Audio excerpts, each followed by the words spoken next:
All right, my friends, welcome to episode 352 of Prof and Dev Play Games. My name is Larry, the professor at Prof Plays Games on Twitter. I think, even though I don't open Twitter, I'm sure that's where all this stuff posts to. Over there, Anthony, the dev at SummerSpeak, and he is on Twitter a lot more than I am. How's it going, man? Yeah, I am, and I think you've made the better choice in life than I have when it comes to that. We're doing there's stuff going on that I'm involved in, like thinking through like social media strategy. I'm like, yo, I don't have social media. Yeah. I mean, there's still some of that with me. I mean, I have Twitter, Yeah. and there's all this stuff times when it's like, oh, just get on Facebook and do this, or Instagram. I'm like, I don't have any of that. Yep. Like, I have Twitter, and I guess I have Reddit. Yeah, I guess Reddit counts, right? Does it count? Probably. Probably it has kind of the social. Yeah, it's just a different type of social media. I'll be honest. It's not like Facebook or Twitter, but it's its own thing. But it's a social media. You have an account. You post things, have conversations. In some ways, it's a bit more like Twitter, that it's very public. Yeah. Like it's not about private communication. It's about just sharing, and not even sharing with a select group of people. Just right. Anyone can find your shit. I think of it as a forum. Yeah, it's kind of like the evolution of forums, really. Yeah, right. A little bit more real time than forums in a lot of ways, but but yeah, like that. Just one huge forum with a sub forum for any topic you could think of. Yep, exactly. That's kind of how I think of it as. I read Reddit quite a bit. I don't post very much. No, I don't post. I've only posted a couple times, and it's really hasn't been much of anything. It's mostly been in some tabletop gaming channels when I've had something I feel like relevant to a conversation. But I'm not posting about video games there at all. Nope. I think I do baseball and politics. Mainly baseball. I read our politics subreddit. I just don't post. I won't post. Generally, the politics subreddit, I'm like, it's cool. Keeps me generally informed, and I'm okay with that.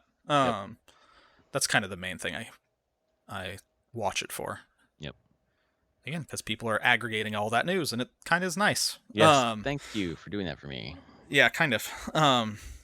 Although then you're just like, I know that I'm missing things that are not the most popular or whatever. So, although I guess there was Trump in DC unannounced today, looking like a little disheveled. So people are going on their conspiracy theory shit.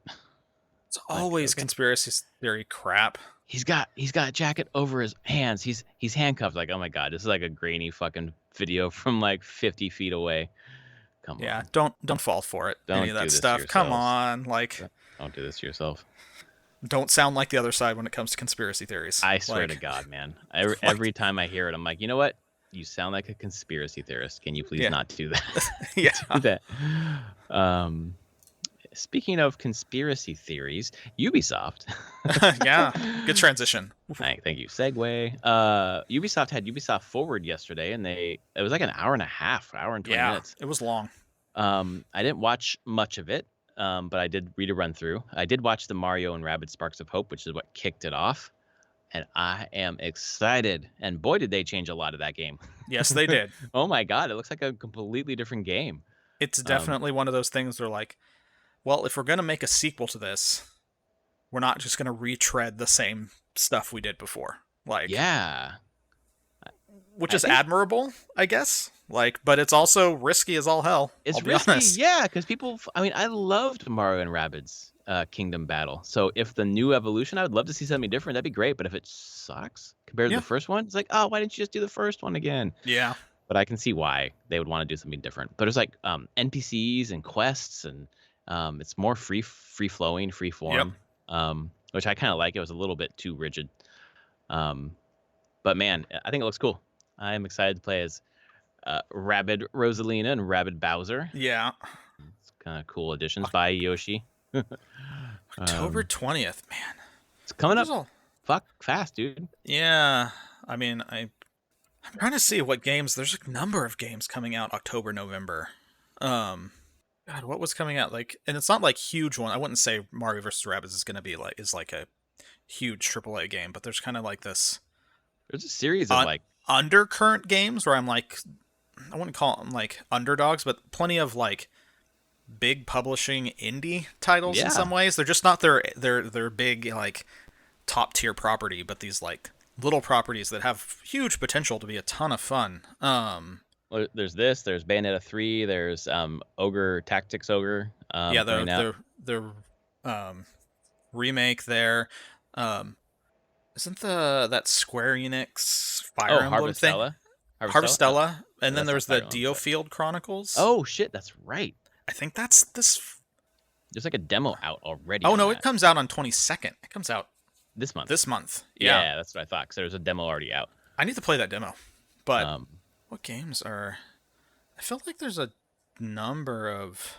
So yeah, Gotham Knights is in October. yeah. Return. I mean, God of War is November. God of War's November. Just checking. Where is it? There usually is a website that's really good at this. This actually might be the best thing for me to find. I don't know. I want to say there's just some things coming out right around that time period that's just not huge, but I'm like, God, I can't play all these games. Yeah. Oh wait, was it? And then one Midnight Suns got confirmed for December 2nd. It did? I thought it was pushed to 2023. Nope. At D23, they said December? Yeah, they did a Marvel game thing. Ah. And it's not they showed off new gameplay and then they announced release date. Yeah, December 2nd, and that's PC, PS5, and Series X. Well, that's pretty cool. PS4, Switch, and Xbox One are TBD. Sometime Yeah. next year. Yeah. But yeah, so that's a December game now. It's not delayed as long as I expected, I'll be honest. I thought that was going to be delayed into next year for sure. Yeah. So there's another tactics game as well. Like there's actually a lot of tactics games coming this fall. New and old. So I don't know. I'm excited for Rabbids. I didn't play Mario plus Rabbids or when it first came out. It was a few months later when I played it. Yeah. When people were like, this is really good. You should actually play this. Yeah. And I did play it and was like, this is really good. I have such fond memories of it. I mean, obviously because it's great anyways, but also just holding my daughter when she was a newborn and playing that deep in the night. So I have such good memories of that. Yeah.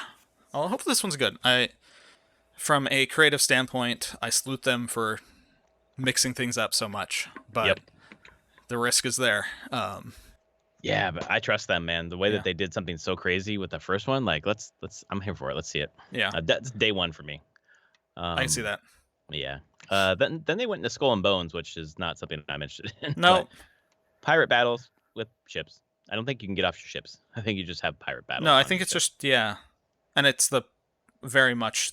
It's so weird to me. Like this is the ship combat from AC4 Black Flag. Yeah. Which it's been so long since that game. I'm like, years why and is this years later. taking so long to make this game? Yeah.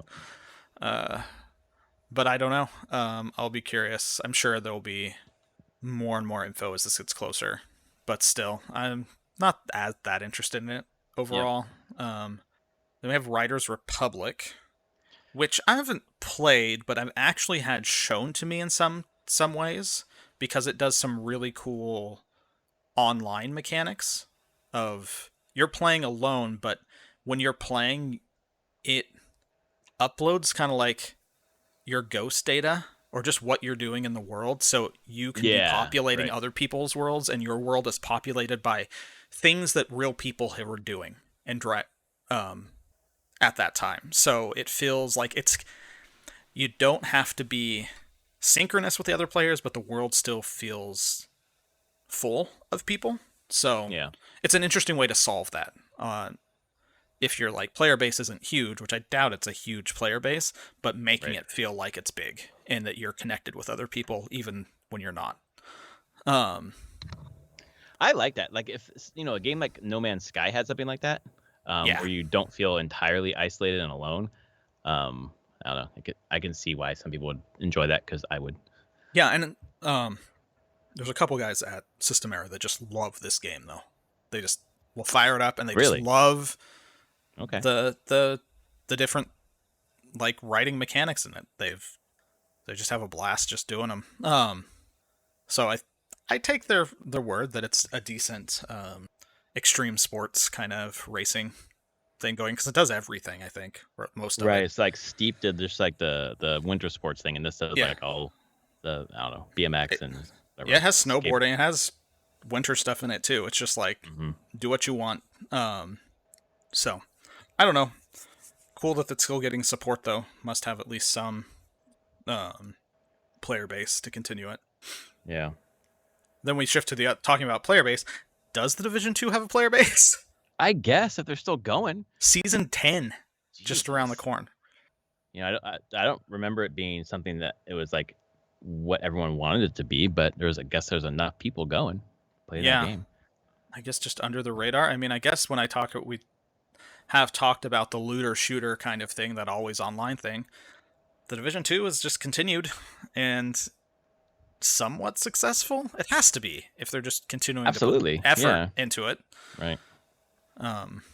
So cool. I have had no interest in Division. I'll be honest. No, none of these. Like there was like a whole slew of Tom Clancy games. I'm like, not for me, not for me. I was thinking about it earlier today, like, you know, reflecting on my time with trying Halo Infinite. It's just like the first-person shooter is just not something I'm very excited about anymore. Not that I was ever really excited about it. Although, like, you know, Counter-Strike and TF2 really got their hooks into me, but and Overwatch for a long time. But I don't know. It just seems so boring. Just kind of the gameplay mechanic doesn't engage me very much. Yeah, I don't. I'm trying to think. I've had similar feelings. I've actually, it's come to the forefront of my mind sometimes of being like, I used to play a lot of FPS. Of just variety, even single player FPS. I'm like, sure, I'll play an FPS. Right. I don't anymore. Yep. The last one I played was Black Mesa. The remake? Yeah, the remake, the Half-Life remake, which I'm like, it's Half-Life. I really enjoy that. And it's still a really good game, shockingly, and it's a good remake. But generally, I'm just like, not the biggest FPS person anymore, which is weird to say in some ways. Well, I think it's like, you know, I think as people get older, they get less twitchy, but it's not really that. Like, I'm so turned off by guns anymore. Like, I'm really not a big fan of games with guns in general.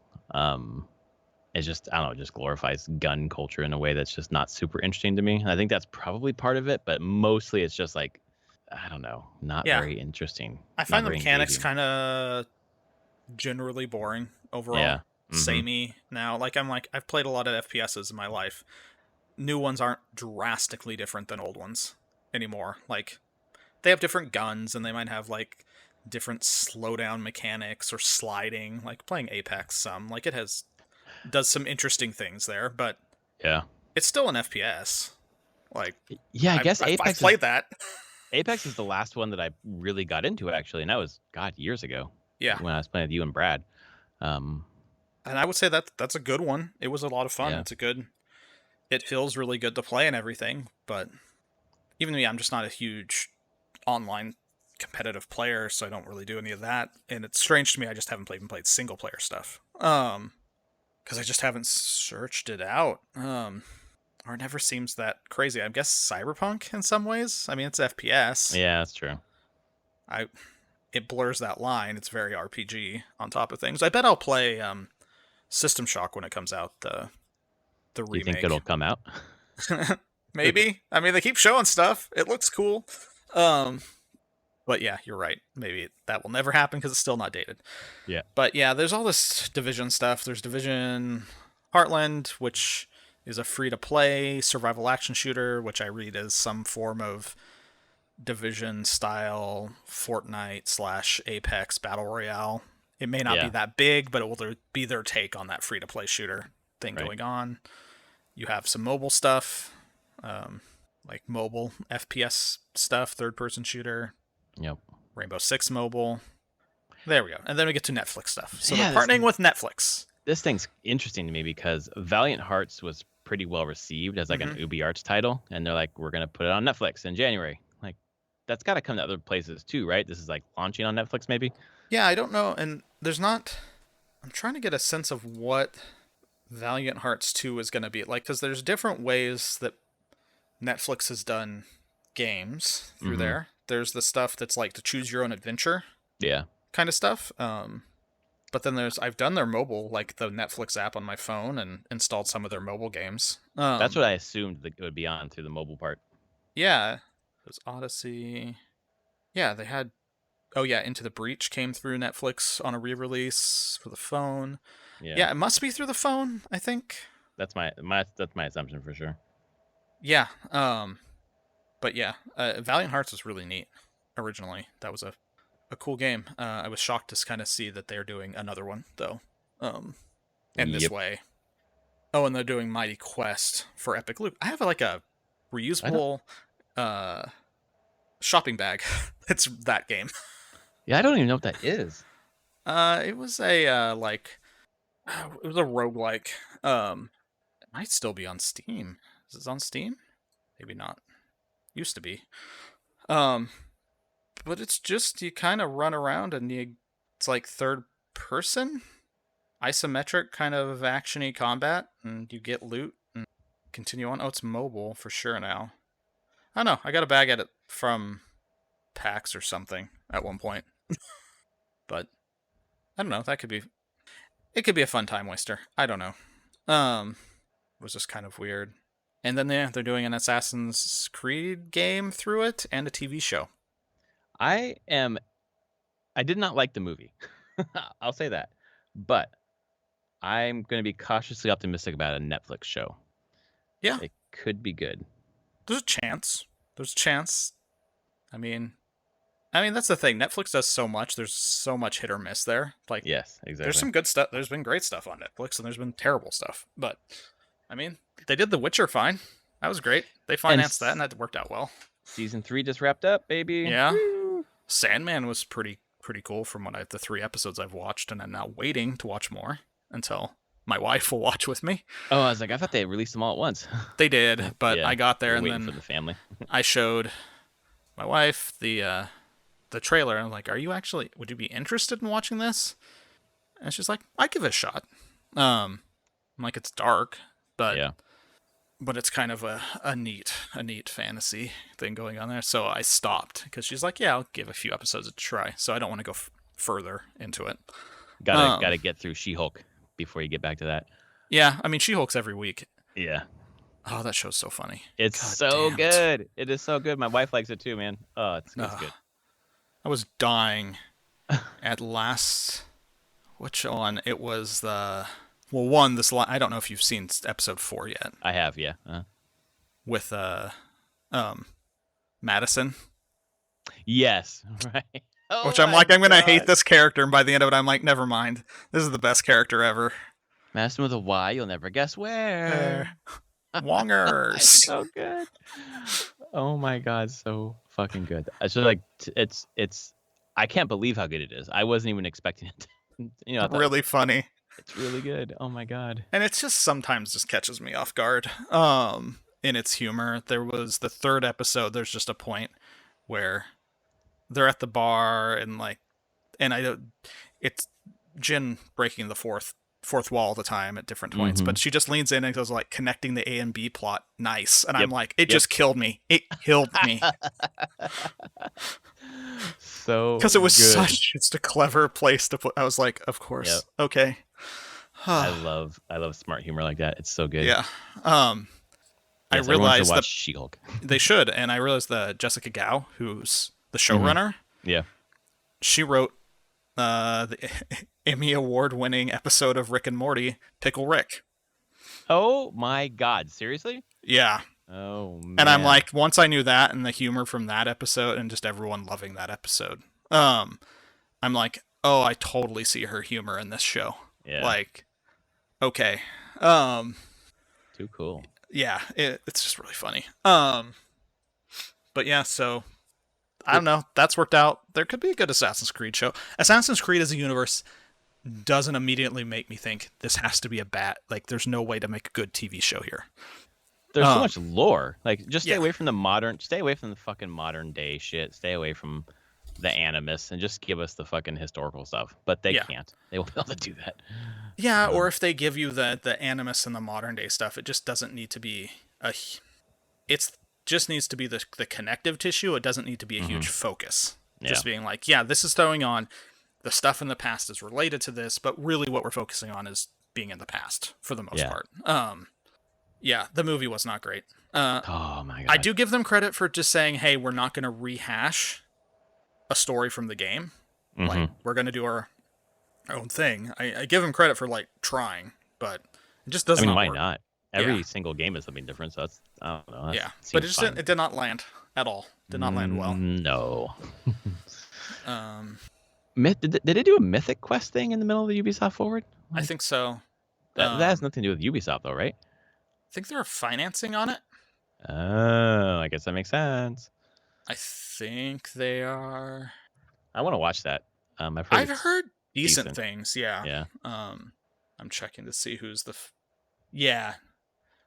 Gerard Gilmo. Oh, okay. Is a executive producer. I'm pretty sure this is. Yeah, that makes sense. Yeah, Ubisoft Film and Television is one of the main production companies on it. So. Okay. So yes, Ubisoft has a thing there. It's on Apple TV, so I don't know.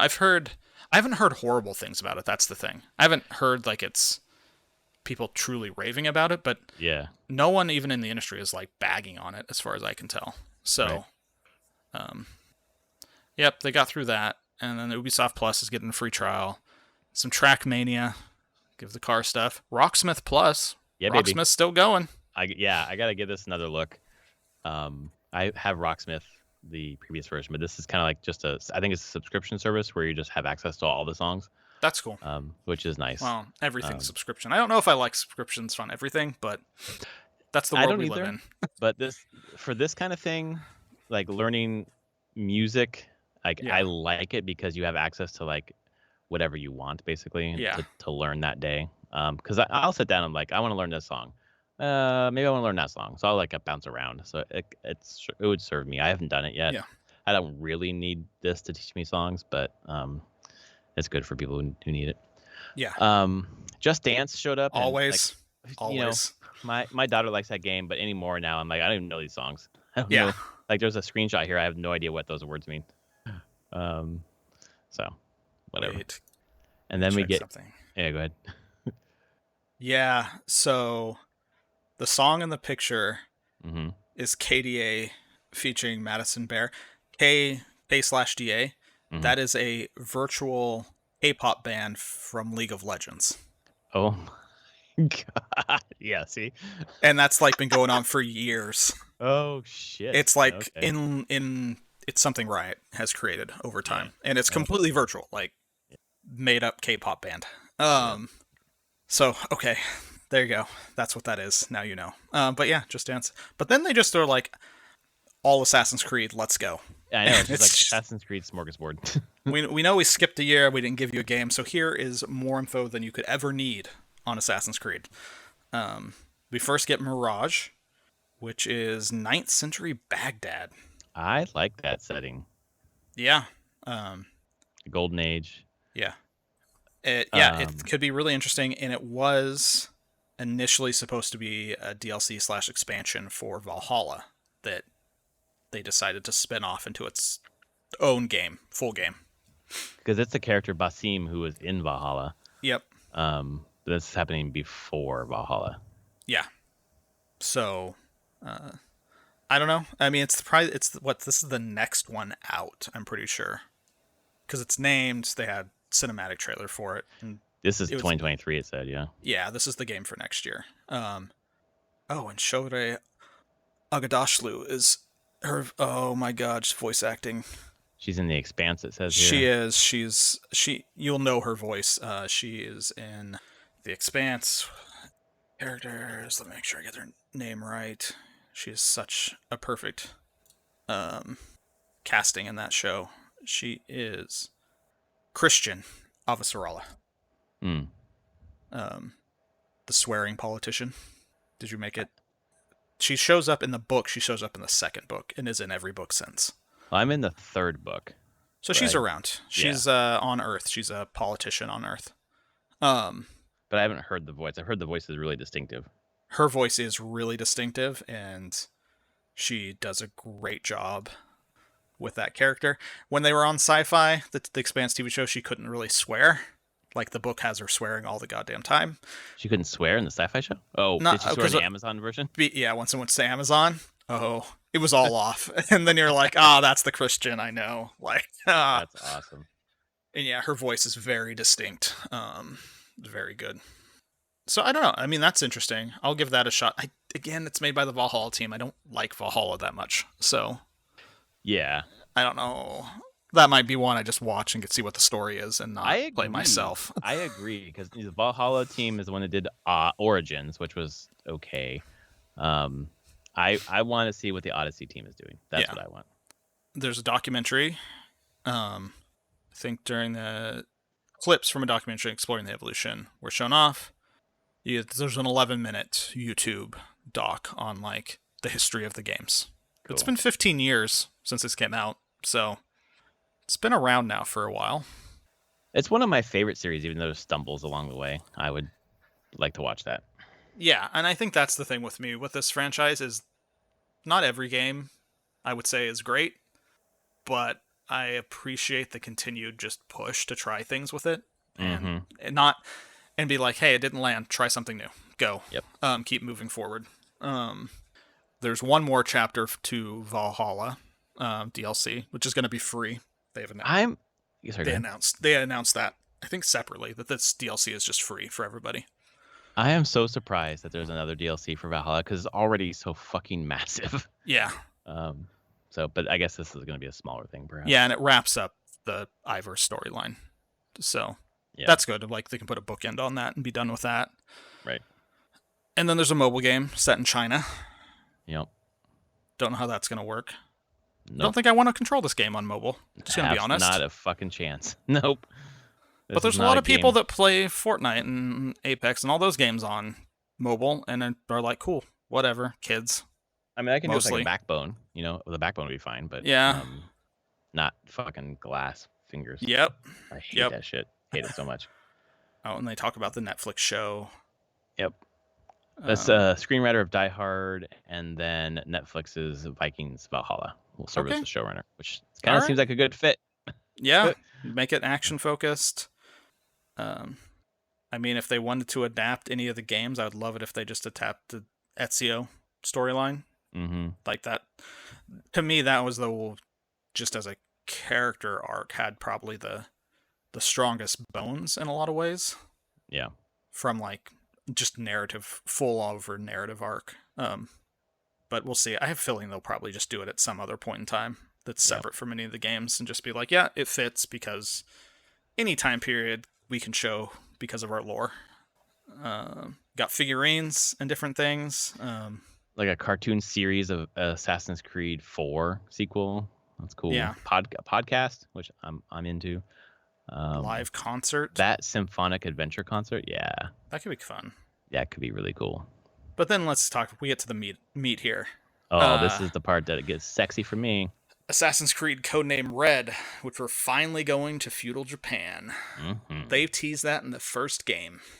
So 15 years ago was the first tease of an ancestor in Japan. Dang. At the very end of Assassin's Creed 1. Like, yeah, and it's finally happening. Which I completely understand here. People are now being like, well, wasn't that Ghost of Tsushima?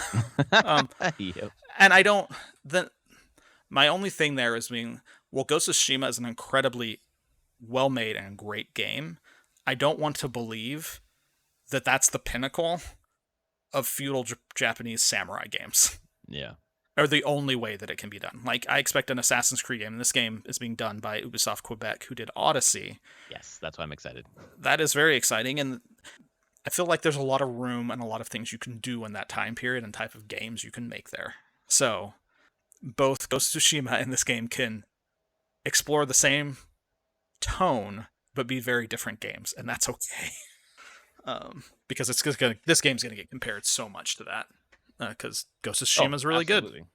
Well, and this is like the next premium flagship title, they say. And they've got Mirage coming out next year. So this is what, like a 2024 game?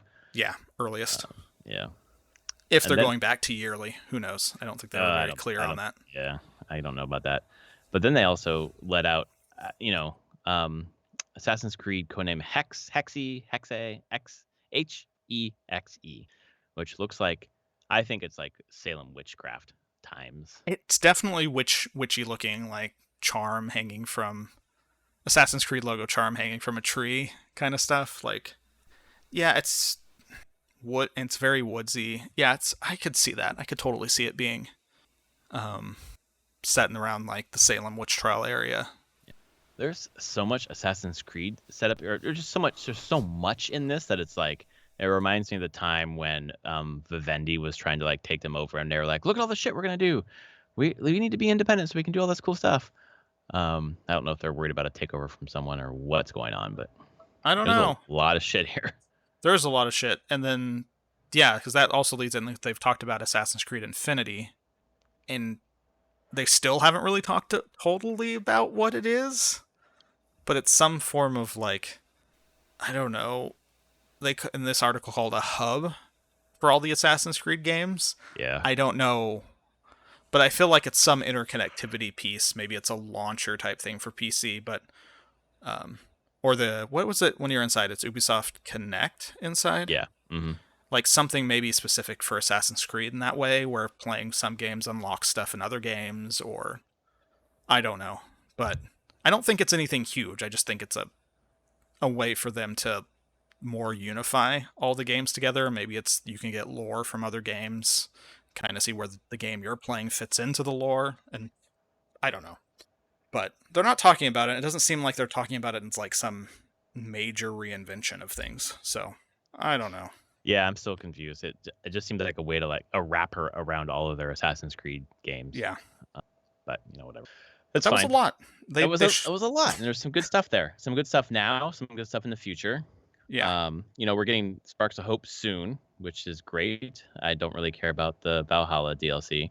And then Mirage looks interesting. I like the fact that it's a shorter experience. Like, I would love to play, I don't know, something akin to like Syndicate again. Shorter, focused on assassinations, not the RPG stuff. Like they pinnacled with Odyssey, and the other two were not so good, in my view. So yeah, it's cool.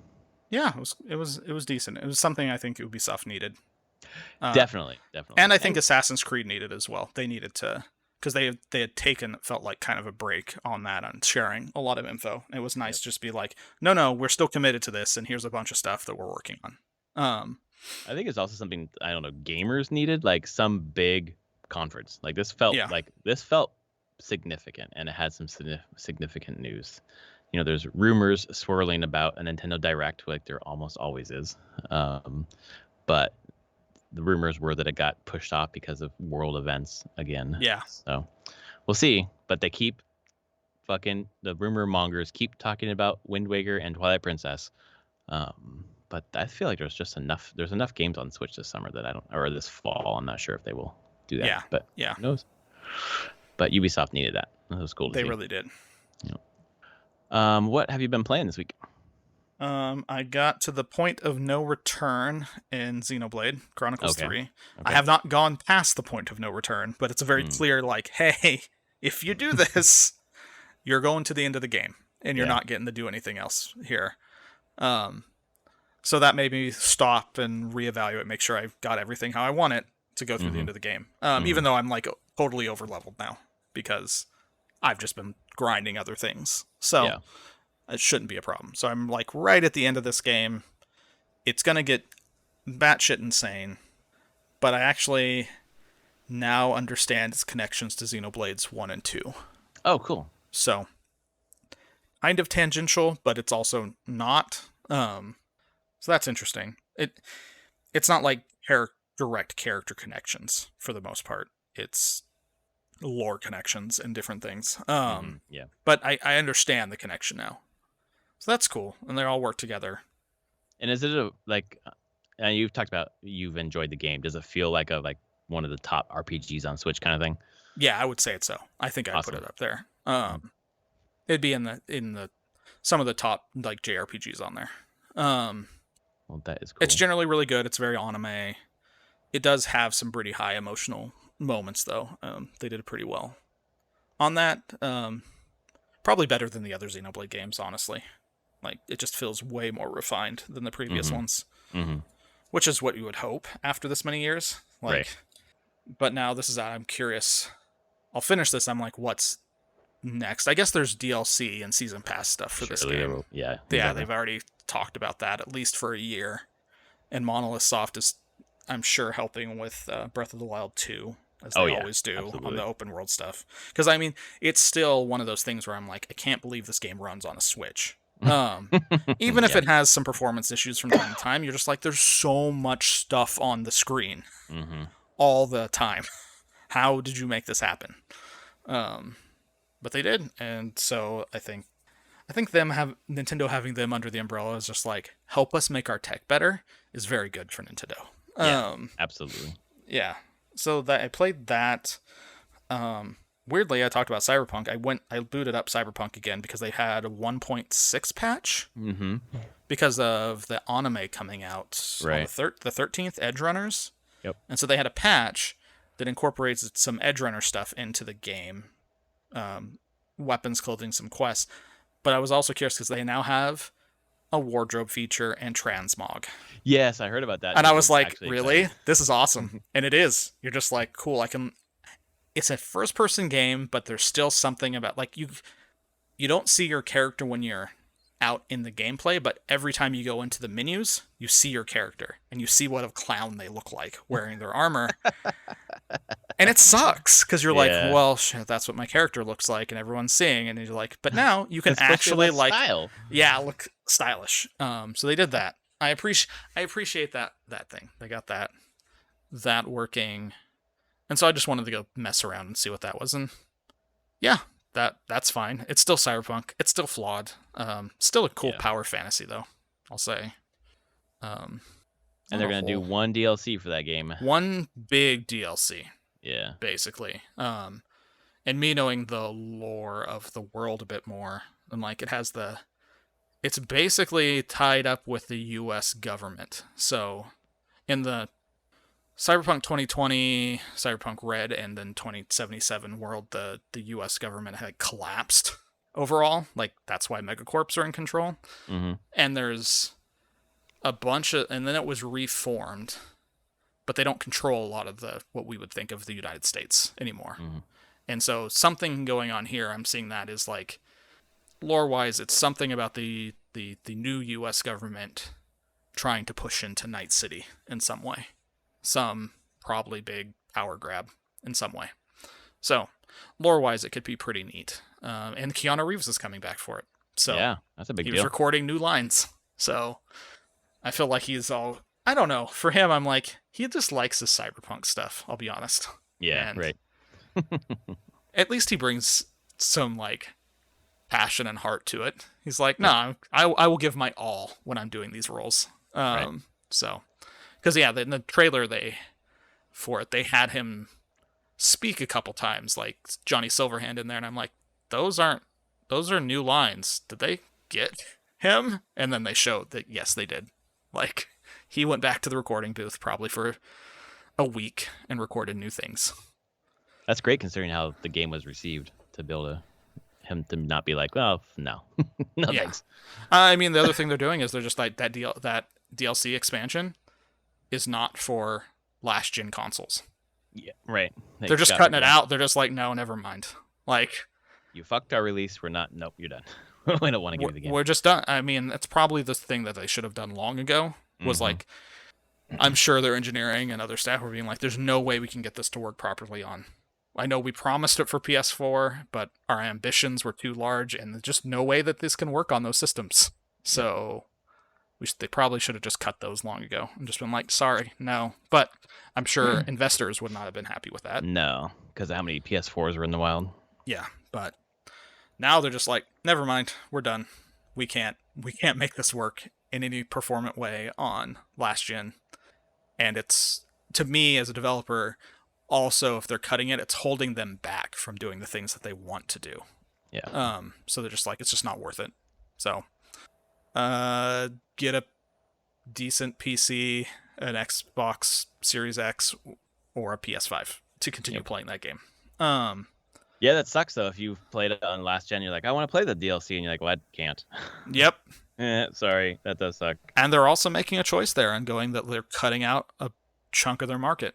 Right. But I think they probably I'll be honest, I bet it's not that huge on last gen consoles Yeah. because of how poor it ran at the beginning. I think its Yep. best selling market is PC, I think. So, Yeah, I just think CD Projekt Red is a CD or fucking PC yeah, first company, anyways. kind So of, yeah. So yeah, I played a little bit of that. Was having a good They time also, there. they also mentioned that Witcher 3 is due out the end of the year, Nice. which we're getting close to that. Witcher 3 upgrade for PS5, Yeah. Xbox Series X. So yes, Ooh, that please. could be pretty. That could be real pretty. Oh my god, I'm gonna play it again. I'm sure you will. Just as so I'm gonna play Persona 5 Royal again. on Switch. Yep. I heard it's like a third of the size. It's like 12. Yeah, gigs. but people put up like the screenshots, like because the Japanese Switch store for it went up, and there's of course in-game screenshots from the Switch on it. Yeah. And people are comparing them to like it looks exactly the same. Yeah. Perfect. I don't know what the where the size difference is. It might be audio. Yeah. Audio takes a bunch of space, You so can they might just download like audio packs. Maybe like Japanese is out of there, and you can download that separately. So that's yeah, cut out of they the can do base. some different things. Also, they don't need to include. Honestly, I don't know. I mean, this is a game that was released for the PS3, so Persona 5 was not Yeah, Royal, but right. but I'm like, it's not. And as far as I remember, the PS3 version didn't look that different than any of the other ones. Like, it's a very cell shaded, stylized looking game. It's not high performant. It's the type of game that's going to look good in 10 years. Yeah, you know? basically. Or, so it's basically been and however many years from the PS3 release, anyways. Yeah, and it will look good on a Switch. So Yes. that's what I'll replay. But trying to think. Other than that, no, those are the things that I've put some time into. Pretty cool. Yeah. For me on my side, more time into Immortality on Xbox Series X. Got into that's why it's rated M. Lots of boobies and naked women around, and well, now I need to play this game. And they're having sex. Wow. Okay. I was not disappointed. It was quite an interesting turn in the story. Yeah, the trophies. There are 3 stories. There are 3 movies in there for this actress. And there's trophies for unlocking all of the scenes from the movies. And I was like, I probably put like 6 hours in so far, and I thought it was like an 8-hour game. I'm like, oh, I'm getting close. It's like the trophy shows me that I've made 30% progress on each of those trophies. I'm like, I've only seen a third of this game so far. Wow. Yeah, it's clever. It's really well put together. It's so interesting, the mechanics of the thing that I don't want to say out loud because it's fun to discover yourself. The meta game of the game is very cool. So I'm having a lot of fun with that. I don't know if I played Pillars of Eternity 2 Deadfire, if I talked about that last time or not. But no, you didn't. Downloaded on Game. a little bit. You talked about voice actors sounding familiar. But I think I did it on Discord. Did I do it here? I don't know. On Discord. Yeah, I don't know. But I downloaded that because I was fiending for like an RPG. Because I just finished my first one-shot D&D campaign. It was like a 8 session thing, and it was fucking awesome. And now I'm in for the big campaign with them. So I was fiending for like a D&D story. And I like the way that Pillars of Eternity 2 Deadfire does their game, where you have like I don't know, it almost feels like the Larian Studios kind of game, the CRPG kind of thing. Yeah. But then in between, like the overworld and like there are some other things that are just like text-based only, like encounters on the road are text-based only, kind of choose your own adventures, and then a few other I don't know, like budgetary tricks or whatever, where it tells the story in a rich way, but it cuts down on the animation and whatever else the work you have to put into putting everything on screen and getting everything going. I thought it was clever. It didn't detract from the game, and I was kind of impressed with how they did that. So enjoying that and playing with Liam O'Brien is my main voice actor, but then Matt Mercer voices one of the main characters that's with you.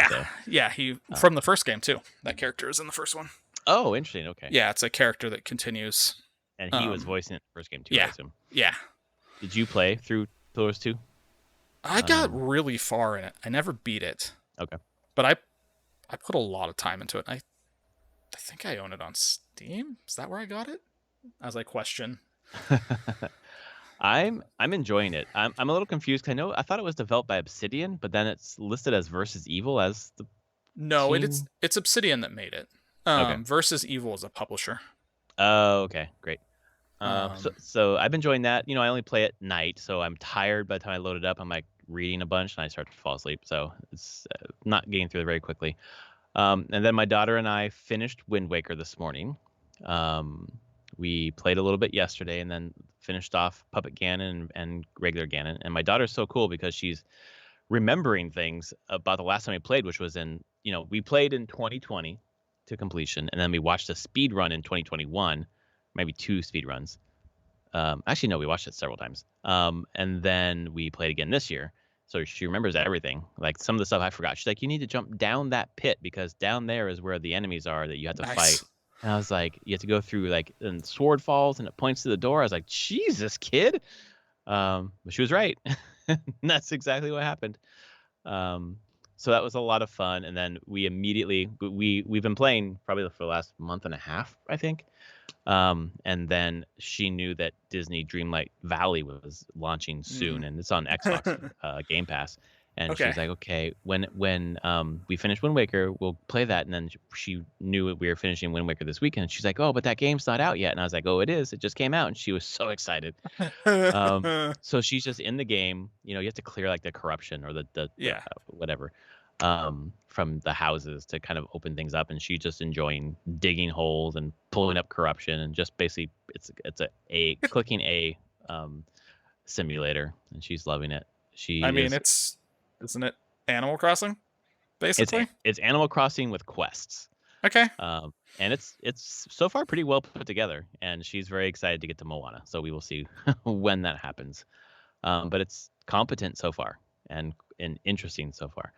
So we're gonna be playing that for a while, and then just Immortality for me. Oh, and then just fucked around the Switch a little bit because my wife got me new Joy-Con for my birthday. They look so good. They are amazing. It's just fucking clicky, and it's got a D-pad instead of that bullshit 4-dot thing on the left side, and the fucking buttons on the right side, the A, B, X, Y, are just so clicky, and it feels so good. And it looks like a SNES colors. And when you load it onto your Switch, it recognizes them both as gray with the colors. And I was like, how did you do that? I'm sure some easy trick for them to do it, but it fucking changes the way it looks. It looks so good. Brings me back to the days of playing my SNES. Very excited. So that's cool. Playing a little bit in handheld just to play with those. And that is it. I've had very little time to play games. The last week I've been working until like 7 p.m., come home, have dinner, and then start working again like at 8:30 or 9 until like midnight or 1. But I've gotten a little bit of time for Immortality. So well, cool. I mean, work can be a little rough sometimes. God. Time frame. Yeah, but cool that you got some stuff in there. Yeah. Well, awesome. Yep. Well, that was episode 352, I think, of Prof and Dev Play Games. If you like our podcast, rate us on your podcast service of choice. Tell a friend or two, and we will be back next week. It's coming. That Nintendo Direct is coming. I think by the end of this month. I'm sure. End of the month. Will it come this week? I have jury duty this week. It'd be nice to have it happen before then, so I'd have something to look over and get ready for the podcast. Yeah, there you go. All right, folks. Thanks for listening. We'll see you next week. All right. Later, everyone.